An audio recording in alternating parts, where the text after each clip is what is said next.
So I remember one time when I was in my church youth group, they're like, hey kids, we need to earn a whole bunch of money for the church. So we're gonna have a rockathon. And I was a dumb little kid, I was like, rockathon? Fuck yeah, man, let's have a rockathon. That sounds awesome. What is that? Is that where you like rock out to cool rock music and somehow the rocking glorifies Jesus Christ? Nope. Apparently a rockathon is where you actually rock in rocket chairs inside of the church the entire night. I shit you not, we were dorky motherfuckers, man. They made us rock in rocking chairs the entire fucking night. We were exhausted rocking these rocket chairs. I was such a fucking dork, man. I don't know why I got myself involved in that. But they promised us, man. They said, hey, if you guys keep doing these charity drives, I promise you someday we're gonna take the entire youth group to Disneyland. And Disneyland was like the holy grail, man. Us little kids would do anything for Disneyland. So we worked our ass off to try to earn this trip to Disneyland. So a couple weeks later, they were like, hey, the church needs some more money. We're gonna have a bike-a-thon. We're gonna take all you kids and we're gonna make you con your friends and family into sponsoring you and agreeing to give you guys a couple dollars every mile you ride, and then you give that money to the church. Because Jesus really wants you guys to ride a fucking bike for some reason. But I can tell you right up front, Jesus didn't seem to give a shit about us.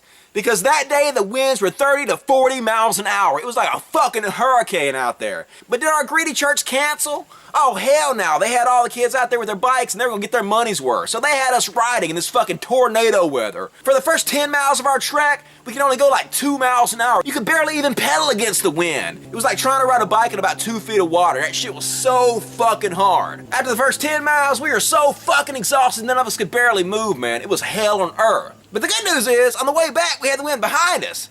So we were able to go like 50 miles a fucking hour on those bikes, man.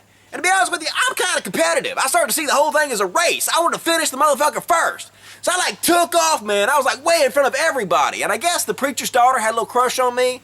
And she was trying to keep up with me, man. So she fucking rode up next to me and we were all like miles and miles ahead of fucking everybody. We were tearing that course up. And then her dad, who was following the whole bunch of kids in his truck, got really pissed off that we were so far ahead. So he pulled around the kids and he drove miles down the road. He caught up with us and he basically forced us off the fucking road. And he got out and he started yelling at me, telling me this wasn't a race. We were all doing this for Jesus and he did not appreciate me taking his daughter off. But I was like, chill out, preacher douche. I'm not interested in your dumpy daughter. I just want to win the fucking race. But he held us all back and made sure everybody else caught up with us. So I had to ride with the whole group the rest of the way. But then we got like a mile away and I was like, fuck this. And I just took off, man. I was pedaling my little ass off that last mile. I was like, I'm gonna win this shit. I'm gonna win this shit. But then there was this other guy there who had a way better bike than I did. He had this fucking smooth ass 10-speed bike, all his gears and shit. And he just switched in another fucking gear and just effortlessly pedaled past my ass. And no matter how hard I pumped my little fucking legs, I couldn't catch up with that motherfucker and he won. And then later that night, and this never happens to me, this is the only single time it happened to me in my entire teenage years, but I was fucking so exhausted I wet the bed, man. I pissed all over myself, man. I woke up and pedaled my own piss. I was like, thanks, Jesus. Not only did you not let me win the race, but I gotta wake up and a fucking pool of my own piss here. I'm out here trying to earn money for you, and this is the best you can do me? You know, as a Lord and Savior, you kinda suck at this. So then a couple weeks later, they're like, hey kids, you haven't earned enough money for the church yet. Let's get a bunch of fresh blood to come in this church. So let's have a puppet show and invite a bunch of kids. So they made us go around all the blocks around the church and hand out these flyers for the puppet show. They had this terrifying ass ventriloquist dummy, and they made us put on this play for kids with it, because nothing packs the kids in the stands like fucking terrifying ventriloquist dummies. So of course, they made me play the ventriloquist dummy. They had me crouched down behind a wall, fucking controlling and talking for this dummy. And there's this one scene where the dummy supposedly goes to sleep and he has a dream that he goes to heaven. So the plan was, when the dummy goes to sleep, they're going to turn all the lights out in the church. And my 11-year-old cousin Jamie and the preacher were supposed to take these big standing candelabras that had these candles all over them. They were supposed to take them from the back of the church to the front of the church, so then the lights would come on and you would see the candelabras over there. And because the candelabra was there, you would know the dummy was having a dream about heaven.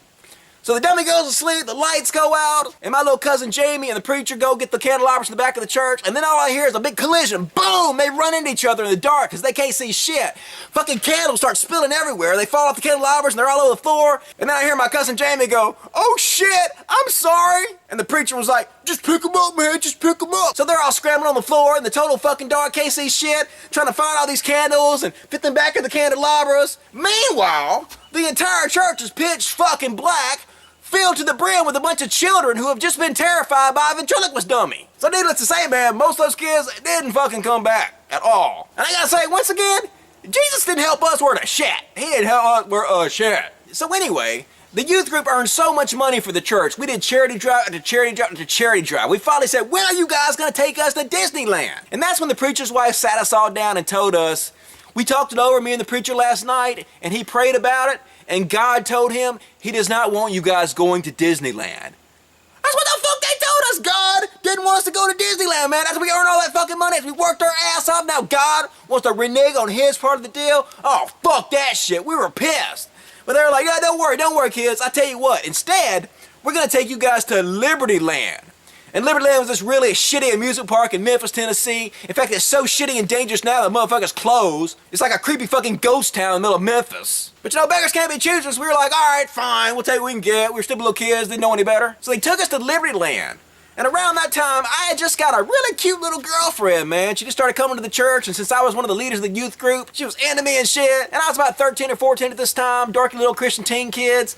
I wasn't doing well with the ladies. I needed any fucking help I could get. And this girl was cute as shit, so I was really happy to have her company. So anyway, the church rents a minivan to take us to Liberty Land, and the preacher drives the minivan while his wife follows us in their car. And of course, I'm sitting in the back of the minivan with my little girlfriend. I got her arm around her, and she's got her little head on my chest, and it's all cute and shit, as harmless as it can fucking possibly be. So then the preacher pulls over to the side of the road and fucking yells at us, says, oh hell no, this isn't gonna be a date. This trip is to glorify Jesus Christ. And if you're tired, little girl, and you need to lay down, then you get out of this van and you'll lay down with my wife back in her car by yourself. So they made this girl get out of the van with me, go lay down with the preacher's wife in her car, and fucking cock-block me like a motherfucker. And then later that night, they had this girl staying in their hotel room, and they made her break up with me. I shit you fucking not, man. The preacher's wife and the fucking preacher told my girlfriend and they're fucking breaking up with me. You motherfuckers. I like that girl, man. What the fuck's the deal, yo? That was some uncool shit, man. That was a fucking uncool shit. You know, thinking back to my church, man, they did some really cold-blooded shit. They weren't fucking pious or of Jesus or godlike at all, man. They were just normal dipshits like every fucking body else. But once you're free from all that shit, dudes, it becomes so obvious that it was just a cult the entire time you were involved in a cult. In fact, once you see it, you can't unsee it. It doesn't take any genius-level IQ to figure out or any of that shit. All it takes is the very basics of logic.